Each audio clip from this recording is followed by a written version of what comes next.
Assalamualaikum warahmatullahi wabarakatuh. Selamat berjumpa di Realita TV di acara Sarita Sarinya Berita. Ya, kali ini kita ingin menyoroti nih ya masalah kasus Arteria Dahlan yang sudah disampaikan pihak kepolisian tidak bisa diproses ya kasus pidananya soal bahasa Sunda itu dikarenakan Arteria Dahlan ini mempunyai hak imunitas sebagai anggota dewan. Orang bertanya-tanya ini apa hak imunitas begitukah? Karena kan tadinya orang beranggapan ada equality before the law, begitu semua sama di depan hukum. Kasus Arteria Dahlan ini sebenarnya sudah sempat tenggelam, tapi kemudian dipertanyakan publik lagi ketika ada Edi Mulyadi yang tersangkut kasus serupa, tapi langsung garcep begitu ya kepolisian menangkap, menjadikan tersangka dan menahan Edi Mulyadi. Orang jadi bertanya, loh apa itu kabar Arteria Dahlan begitu ya, yang juga menimbulkan keresahan publik, banyak suku Sunda yang protes dan sebagainya. Kok adem ayem, dipertanyakan lagi lah, dan kemudian sudah dijawab tidak. Beda ini ya, karena Arteria Dahlan mempunyai hak imunitas. Tentu kita akan membahas ini oleh pakar hukum pidana ya.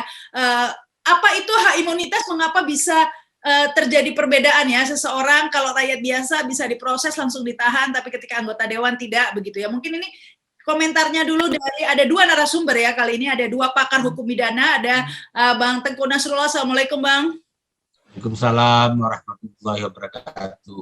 Ya, ada apa juga kabar Rahma, Bang Fikar dan para pemirsa.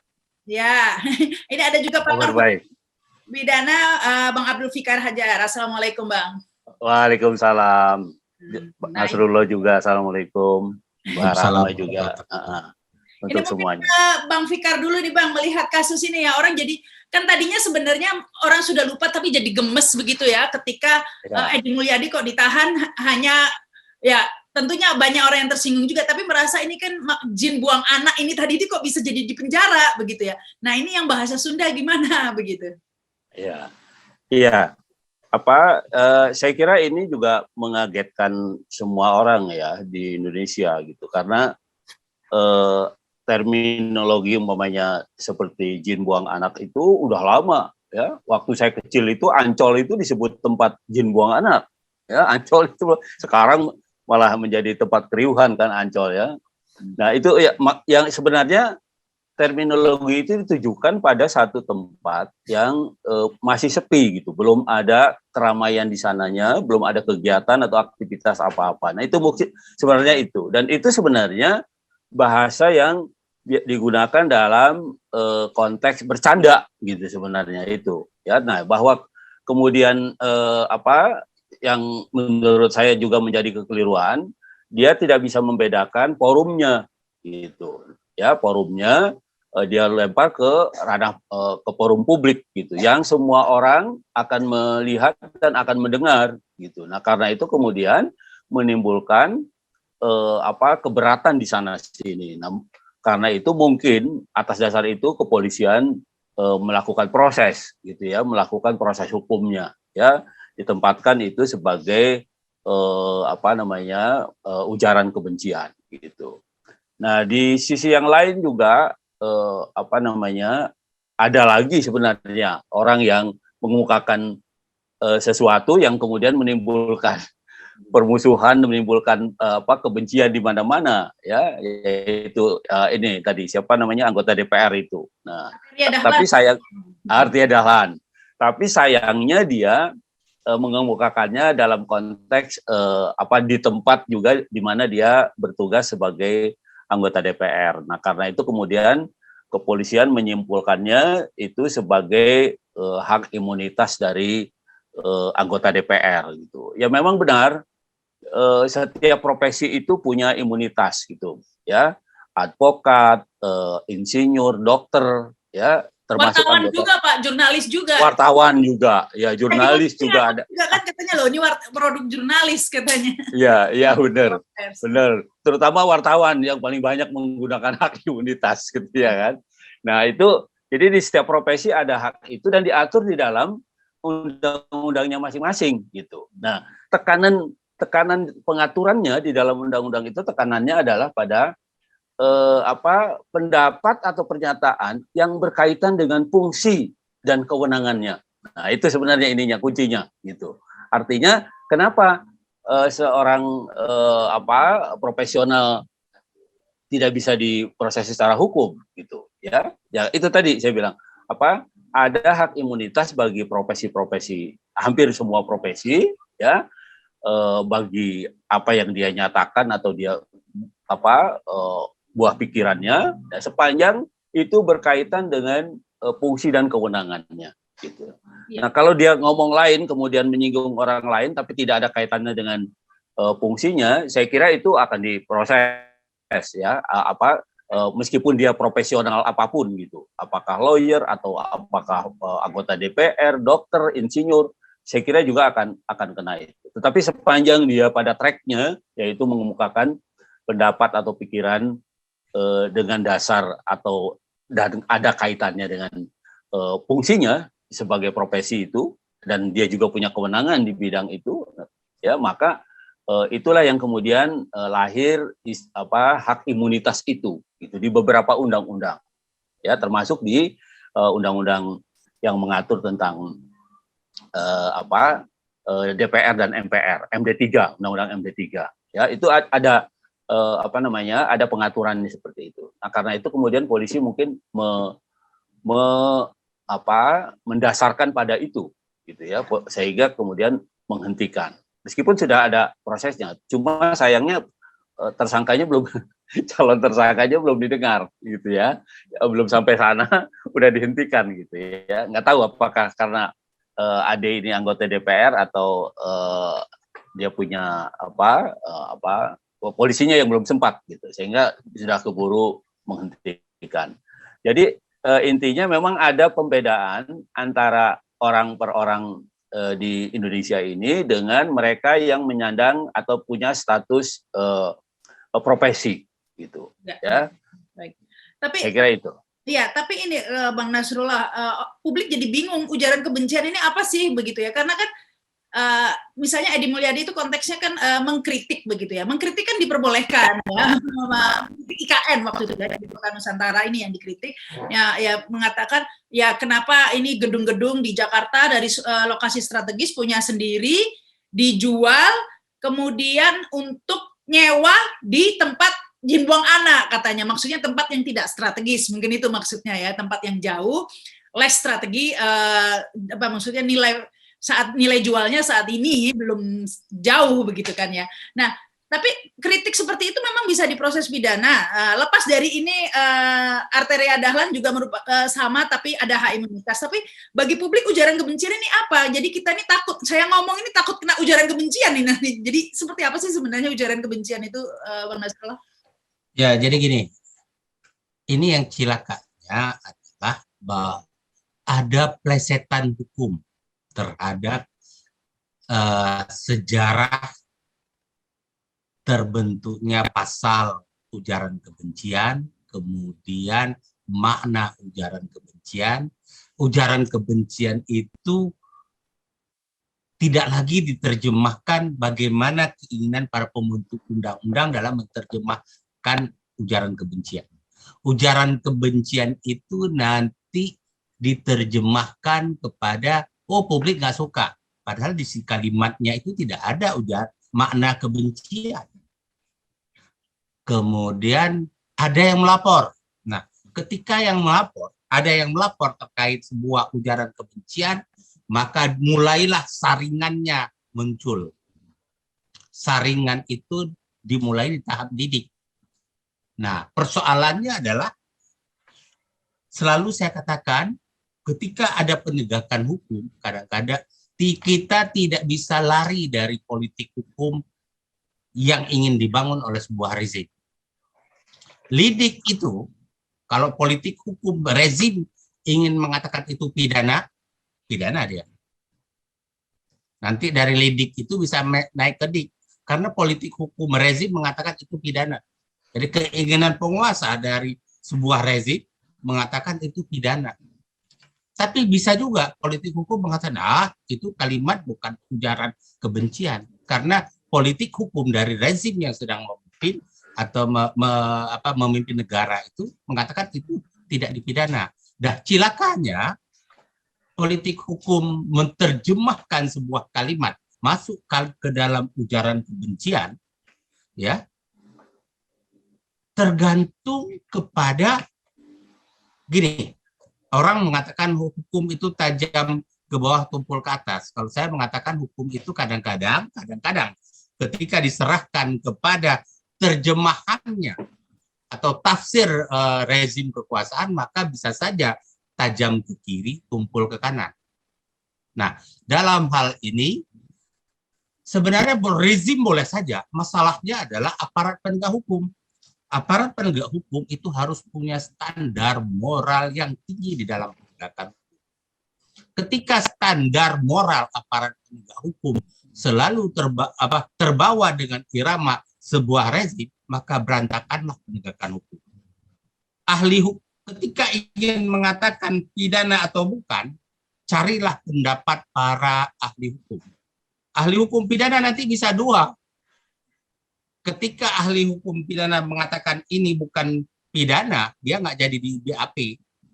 Ketika ahli hukum pidana mengatakan ini, diajukan diskusi awal kepada ahli hukum pidana. Mungkin Bang Fikar juga pernah ditanya-tanya kalau ketika mau tarik ke, coba tanya sama Bang Fikar, benar nggak bahwa ketika mau ditarik sebagai ahli dalam sebuah perkara pidana, ditanya dulu diskusi. Kalau pendapatnya negatif, nggak jadi Bang Fikar sebagai ahli, nggak jadi tarik. Coba tanya, benar nggak omongan saya ini? Ketika pendapatnya positif, oh ya, saya nggak tahu ini Bang Fikar pernah alami itu, tapi saya sering.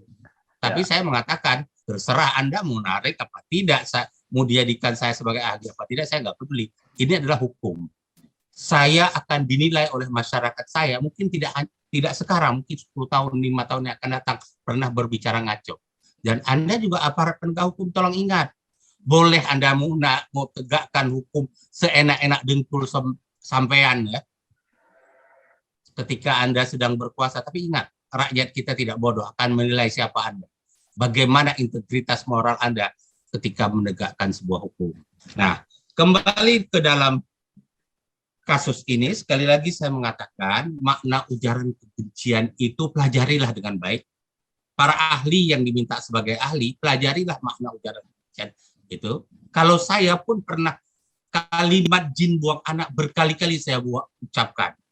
Ketika kampus UI pindah dari Rawamangun dan Salemba ke Depok, selalu saya mainkan, waktu saat itu saya mahasiswa atau apa, ini kampus UI kok dari lokasi yang sangat strategis, di tengah kota Jakarta Pusat ada, Jakarta Timur ada, dibuang ke tempat jin buang anak.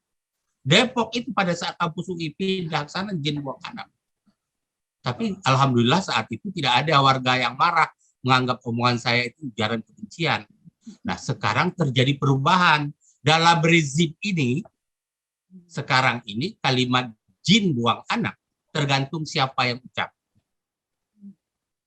Kadang-kadang ucapan itu bisa menjadi ujaran kebencian, kadang-kadang tidak. Meskipun tidak sama dengan kata-kata jin buang anak, tapi cobalah lihat nanti kalimat-kalimat lain yang sejenis atau dalam satu rangkai dengan jin buang anak bisa menjadi ujaran kebencian, bisa tidak. Tergantung. Ada juga Bang Nasrullah beberapa kasus ya, tentu publik masih ingat ketika Risma memarahi ASN dan mengatakan ASN yang lelet, yang tidak becus, saya pindah saja ke Papua. Ya, orang Papua tersinggung, emangnya kita sampah buangan begitu kan ya. Nah, sejenis. Kemudian ada lagi Puan Maharani. Ada dilapor nggak saat itu Risma? Oleh orang Papua? Saya nggak tahu, nggak ada ya, nggak ada yang lapor atau gimana? Ya. Sebenarnya itu delik umum, tidak dilapor pun bisa ditindak oleh penyidik. Nah, makanya saat tertentu kalimat yang sejenis bisa merupakan pidana, bisa tidak. Tergantung politik hukum yang ingin dibangun oleh aparat penegak hukum, ya, tentu dalam membawa aspirasi rezim. Nah, kemudian gini, sekali lagi saya ingin mengatakan bahwa kalau saya mengatakan hukum pidana itu harus ditegakkan dengan benar, dengan benar-benar memenuhi syarat dari kejahatan. Jangan menggunakan hukum pidana sebagai alat pemukul. Saya juga tidak setuju kalau Arteria Dahlan dianggap kata-katanya itu, pokoknya itu harus dicopot, itu menggunakan bahasa Sunda. di dalam itu nggak ada pidana kalimat itu, ya, baik yang diucapkan Arteria Dahlan maupun yang diucapkan oleh Edi Mulyadi. Pertanyaannya adalah, kalau Arteria Dahlan misalnya tidak disidik, bukan karena tidak ada unsur pidana, tetapi karena alasan imunitas, hak imunitas, pertanyaannya adalah Edi Mulyadi dalam konteks dia sebagai jurnalis tidak ada hak imunitas. Ya, saya lebih mengatakan ini bukan persoalan hak imunitas. Persoalannya adalah ada unsur pidana tidak? Tidak. Makanya aparat penegak hukum jangan menggunakan pasal-pasal ujaran kebencian 14-15 dari Undang-Undang Nomor 1 Tahun 46 itu sebagai alat pemukul. Alat pemukul tentu yang tidak sepaham dengan rezim. Itu sudah ditinggalkan jauh. Itu dulu zaman Orde Baru, Bang Fikar tahu dengan saya karena saya dengan Bang Fikar ini di LBH Jakarta dulu, beliau itu senior saya, sering sekali menangani kasus-kasus pasal undang-undang subversif 11 tahun 63, PNPS 11 tahun 6, subversif itu pasal-pasal subversif itu sangat karet dan itu digunakan oleh rezim terbitnya pada rezim Orde Lama, tapi sangat efektif digunakan pada zaman rezim Orde Baru. Tapi alhamdulillah begitu Pak Habibie naik jadi presiden, terjadi itu dibuang pasal itu, udah langsung ditiadakan. Sekarang muncul lagi pasal-pasal yang mati dari undang-undang yang mati. Tanya sama Bang Fikar. Pernah nggak Bang Fikar selama di LBH lebih 10 tahun LBH Jakarta itu menangani perkara yang terkait dengan pasal 14 dan 15 KUHP? Nggak ada dulu. Ini pasal yang sudah lama, sudah basi, dihidupkan pada rezim sekarang ini sebagai alat pemukul. Makanya saya bilang ini kok kita rezim sekarang lebih parah dalam penegakan hukumnya, menggunakan hukum sebagai alat pemukul lebih parah dari Orde Baru. Bang Fikar mungkin sangat hati-hati untuk ngomong seperti ini, tapi saya tidak. Saya mengatakan ini udah parah. Saya harus melawan keadaan ini. Ini udah keterlaluan. Masa seorang yang mengatakan ya jangan dibuang ke tempat jin buang anak, itu kan bahasa pemisalan. Ya, bahasa pemisalan itu beliau ingin mengatakan ya bandingkan dong Jakarta dengan lokasi Penajam. Ya memang nggak bisa apple to apple membandingkannya, itu menggunakan istilah sampai ditahan, bukan hanya tersangka loh, ditahan. Ini kan nggak benar sudah penegakan hukum. Ya, walaupun Bang Fikar mungkin tidak ingin melawan, saya ingin melawan. Saya melawan ini pun justru karena didikan Bang Fikar dulu. Kalaupun saya salah didik Bang Fikar dulu. Kenapa yang kayak begini harus saya disuruh melawan? Baik, ya? Baik ini Bang Fikar ya, kalau kata Bang Nasrullah tadi, ini rezim yang menentukan politik hukum. Jadi kalau dulu kan katanya hukum adalah panglima tertinggi. Sekarang rezim adalah panglima tertinggi nih ya. Ya. Sebentar Bang Fikar sebelum dijawab. Ya. Panglima sekarang menjadi hukum. Panglima yang menjadi hukum sekarang. Bukan hukum menjadi panglima. Ya. Agak apa? Barunya. Ada benernya juga Nasrullah itu ungkapannya ya. Jadi panglima yang menjadi hukum, jadi bukan hukum sebagai panglima. Ya. Oke. Tapi tetap saja ya artinya hukum itu digunakan sebagai landasan untuk menuntut orang-orang yang tidak disukai dan dianggap melanggar hukum gitu.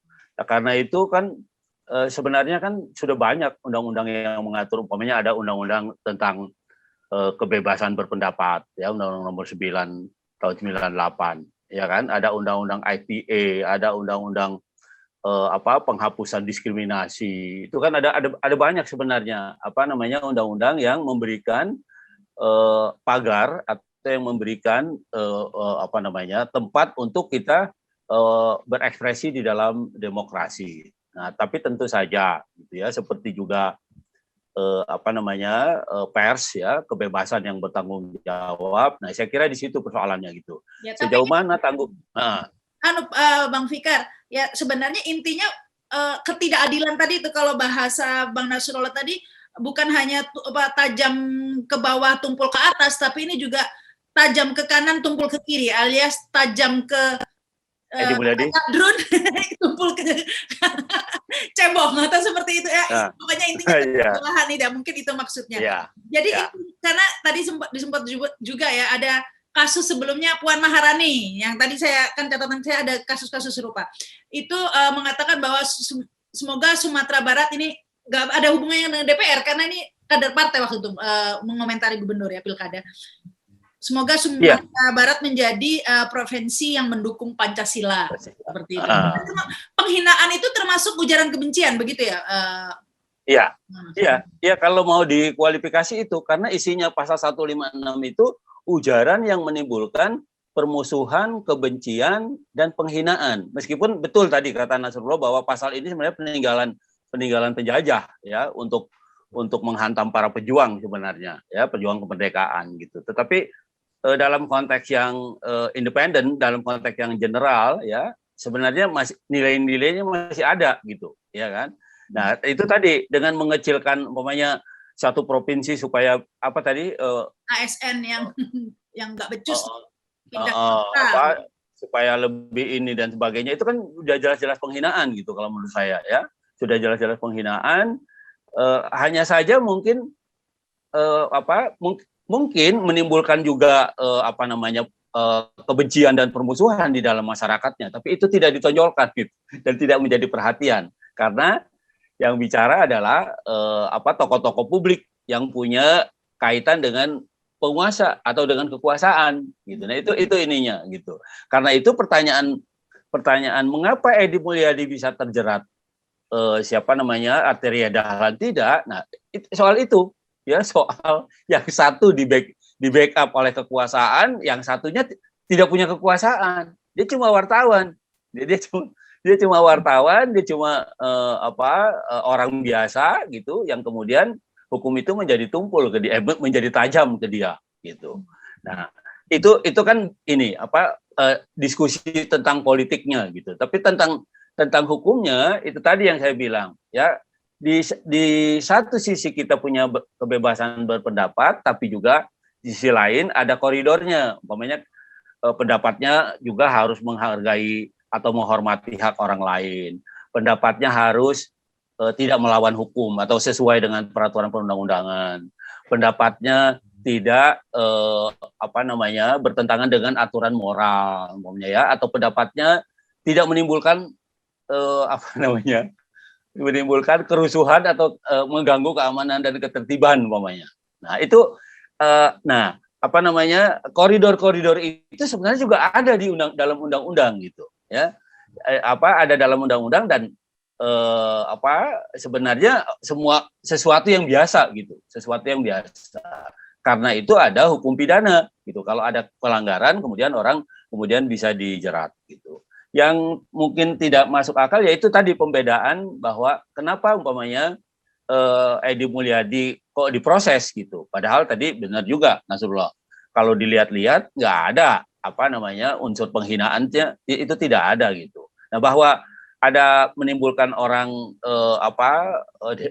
demo di sana sini, itu sebenarnya harus dilihat dalam konteks kebebasan berpendapat gitu. Ada Edi Mulyadi berpendapat seperti itu, tapi ada juga orang lain berpendapat nggak benar tuh pendapatnya Edi Mulyadi gitu ya. Nah, kemarahan itu kan ekspresi saja gitu. Tetapi sesungguhnya yang harus diambil adalah apa sih pesan di balik demo umpamanya, apa sih pesan di balik dalam tanda kutip kemarahan masyarakat gitu. Itu yang sebenarnya harus ditangkap oleh penguasa gitu. Tetapi ini kan kita ada benarnya sinyalemen Nasrullah, pendekatannya masih menggunakan pendekatan keamanan gitu, seperti Orde Baru gitu ya. Nah, sehingga ketika orang bersikap kritis sedikit, maka didekatinya dengan cara mengamankan. Nah, mengamankan sekarang lain. Kalau dulu pakai Kopkamtib. Nah, kalau sekarang pakai hukum.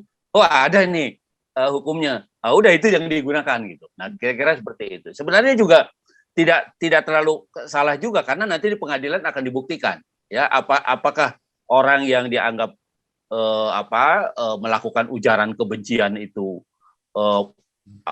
sudah melanggar hukum atau sudah melampaui batas-batas toleransi yang diberikan oleh undang-undang atau aturan atau apa ya. Nah, itu nanti akan kita diperdebatkan di pengadilan. Saya percaya pengadilan kita masih independen gitu ya, sehingga saya kira bisa juga argumen atau adu pendapat di pengadilan itu sangat mungkin di ini kan. Karena itu saya menghimbau pada teman-teman lawyer yang ini ya, kalau bisa ya ngumpullah bela si Edi itu ya, karena di situ juga kita sama dengan mempertahankan mempertahankan nuansa demokrasi gitu. Masih ada nggak sebenarnya demokrasi di Indonesia gitu? Karena orang bilang seperti itu saja kemudian diproses hukum gitu. Nah, itu yang seharusnya juga menjadi perhatian kita bersama. Ya, ini Bang Dasrul, nampaknya Bang Fikar kayak masih ada optimis begitu ya dengan pengadilan kita, tapi buktinya begitu ya sudah melahirkan Syahganda Nainggolan Jumhur Hidayat mendekam di penjara begitu ya, hasil pengadilan loh itu ya, atas tweet yang kagak jelas itu ujaran kebencian, hoaxnya di mana, yang hoax siapa juga ternyata yang hoax undang-undangnya begitu kan kata. Jadi itu adalah hasil berargumentasi di proses pengadilan. Banyak lagi yang kelucuan dan tidak lucu ini ya, misalnya undang-undang prokesnya Habib Rizik begitu ya, yang hanya berlaku bagi Habib Rizik saja begitu ya. Nah, salah satu yang paling sering digunakan ini Bang Nasrullah adalah undang-undang ITE ini. Sebenarnya Jokowi sudah pernah memberikan angin segar ketika waktu itu Abu Janda ini, kita belum sebut kasus Abu Janda ini, Siregar Eko Kuntadi yang udah berkali-kali lah kasus seperti ini ya, tapi lolos terus begitu ya. Nah, waktu itu Jokowi mengatakan agar direvisi nih undang-undang ITE ini ya. Nah, kalau menurut Bang Nasrullah memang ini akarnya agar undang-undang ITE ini direvisi nih. Akarnya bukan undang-undang ITE, Sam. Undang-undang ITE itu memang diperlukan.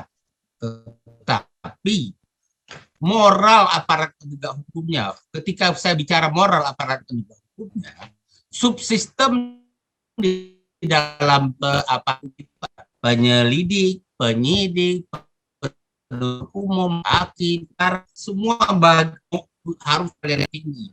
Seperti yang Anda katakan tadi, Bang Fikar punya optimisme, masih berharap di pengadilan. Ya memang harus kita punya optimisme, Bang Fikar ya. Tetapi persoalannya sekali lagi saya katakan bahwa ya ada fakta yang juga kita melihat kadang-kadang pengadilan, hakim, ya, aparat penegak hukum kita melihat hukum itu ditegakkan apa tidak, terpenuhi tidaknya unsur. Persoalannya adalah ketika pasal ujaran kebencian itu ditarik, asal ada saja ahli yang mengatakan iya terpenuhi, sudah berani dibawakan ke pengadilan, pihak kejaksaan pun melihat bahwa ketika diserahkan ke sana terpenuhi unsurnya P21, kemudian diserahkan ke pengadilan. Begitu di pengadilan dihadirkan ahli-ahlinya ujaran kebencian. Nah, disitulah saya mengatakan begitu dihadirkan ahli lain yang mengatakan di situ tidak ada ujaran kebencian, hakim itu selalu terjebak bahwa apa yang dihadirkan oleh penuntut umum itulah yang dianggap sebuah kebenaran. Itu sering sekali terjebak di titik itu. Jadi kita sekarang ini terjadi pemutarbalikan ilmu hukum pidana. Ilmu hukum pidana itu hakim yang baik adalah hakim yang paling banyak membebaskan orang. Itu karena apa? Dia menyadari bahwa orang yang ditarik dalam didakwa dengan sebuah tuntutan, si hakim ini sudah memahami ini orang sedang mengalami kesulitan yang luar biasa. Dia dituduh melakukan tindak pidana. Dia akan diberikan sanksi pidana nanti. Oleh karena itu, sejak dakwaan dibacakan, dia sudah mencari di mana unsur-unsur yang bisa saya bebaskan, saya selamatkan orang ini. Tapi bukan dalam konteks quote unquote ya, dengan negosiasi-negosiasi, tetapi berdasarkan keyakinan hukum dia. Nah, sekarang ini sebaliknya terjadi perubahan. Baru ada pemerintah, penyidik, perkara, pengadilan, begitu surat dakwah dibacakan, hakim langsung menilik sebaliknya. Ini gimana cara yang biar saya bisa hukum dia. Jadi andai saja ada dua ahli yang mengatakan, satu ahli mengatakan terpenuhi, satu lagi mengatakan tidak terpenuhi unsur pidana, hakim sekarang di pengadilan lebih condong kepada hakim yang menyatakan terpenuhi unsurnya. Karena apa? Kalau dia sudah menghukum, dia aman, dia tidak akan diperiksa sana sini. Dia mencari aman, dia tidak mencari bagaimana keadilan bagi terdakwa. Nah, begitu juga aparat penegak hukum kita yang memproses sejak awal. Begitu sudah pensiun, baru dia menjadi orang-orang yang benar dalam pemahaman hukumnya. Ketika masih berkuasa, penegakan hukum itu lebih kepada potensi promosi dirinya. Jadi itu bahaya sekali. Saya mengatakan saya adalah orang yang berada, saya tidak mau berpolitik, saya tidak mau menggunakan bahasa-bahasa politik, tapi saya peduli dengan penegakan hukum yang benar. Nah, jadi saya rasa Rahma, kita semua juga harus peduli dengan ini. Jangan biarkan penegakan hukum di Indonesia ini pertama berantakan amburadul, yang kedua hilang analisa akademisnya. Kita nggak tahu lagi bagaimana mau analisis hukum. Bukankah semua jadi tuh? Bukannya udah tidak? Gimana? Bukankah itu sudah terjadi, Bang Nasrullah? Betapa banyak ketidakadilan, kekonyolan sudah kita saksikan, dipertontonkan ya. Apakah makanya betul Rahma, apakah sampai hari ini kita masih diam, senyum-senyum saja dengan keadaan itu? Tidakkah tergerak moral kita untuk melawan itu? Sekali lagi saya katakan, moral aparat penegak hukum luar biasa penting. Di negara manapun, ketika aparat penegak hukum kehilangan moralitas dengan standar yang tinggi di dalam penegakan hukum, maka penegakan hukum itu akan berantakan. Kemudian kemajuan negara manapun, lihat, ketika penegakan hukumnya dilandasi dengan moral aparat penegak hukum dengan standar yang tinggi, negara itu akan maju. Baik. Salah satu penyebab Indonesia sampai sekarang ini tidak bisa lari dari berbagai kesulitan adalah terjadinya mafia tanah di mana-mana, yang ketika orang melapor kepada aparat penegak hukum tidak berjalan, bahkan keadilan tiap hari dikangkangin, maka saya mengatakan disinilah persoalan yang paling mendasar, moral penegakan hukum. Nah, moral penegakan hukum akan berantakan aparat penegak hukum itu ketika rezim punya kepentingan di dalam penegakan hukum. Makanya saya selalu mengatakan rezim tidak boleh ikut campur dalam penegakan hukum. Tapi bukan dalam konteks misalnya begini. Begitu ada bahagian dari dirinya, dari rezim suatu pemerintahan terancam dengan hukum itu, buru-buru keluar statement kita akan revisi. Tapi begitu rekannya, sahabatnya dari sebuah rezim terlepas dari permasalahan itu, aturan hukum ditegakkan kembali dengan sangat ketat. Itu saya mengatakan bahwa negara tunggu cepat atau lambat semakin terpuruk ke dalam kehancuran. Baik, terima kasih ini Bang Nasrullah juga dan Bang Fikar yang pasti tadi itu ya. Kayaknya mahasiswa ini harus diganti nih ya bukunya ya, bukan hukum panglima tertinggi ya, tapi panglima adalah hukum sekarang ya. Makanya tidak heran sekarang tadi itu ada mafia tanah, mafia PCR, mafia minyak goreng, mafia hukum, mafia pokoknya semuanya mafia aja ya. Karena hukumnya yang sudah tidak bisa ditegakkan sehingga yang berkuasa adalah mafia. Ya, waktunya harus melawan, tapi semua pasti bertanya melawannya bagaimana ya. Mungkin kita cuma satu, Rahma, izinkan saya tegaskan. Kita tidak bisa pungkiri juga mau bantah gimana. Kita yang praktis hukum tahu persis kok bahwa penegakan hukum ini juga menjadi sebuah sumber income yang menggiurkan dari semua subsistem penegak hukum. Jadi penegakan hukum ini menjadi sumber income, penghasilan yang menggiurkan, bahkan melebihi penguasa dari semua subsistem penegak hukum. Baik pengacara, penyelidik, penyidik, penuntut umum, termasuk hakim. Makanya lawyer ini omongan yang sangat beresiko tinggi, tapi saya sudah tidak tahan lagi untuk mengemukakan hal ini. Baik, terima kasih nih Bang Nasrullah. Terima kasih juga Bang Fikar begitu ya. Oke. Ya, assalamualaikum warahmatullahi wabarakatuh. Terima kasih. Waalaikumsalam Demikian warahmatullahi wabarakatuh. tayangan Sarita Sarinya Berita. Jangan lupa subscribe dan komen. Sampai jumpa. Assalamualaikum warahmatullahi wabarakatuh. Waalaikumsalam warahmatullahi wabarakatuh. Salam. Ya. Thank you. Selamat siang. Oke.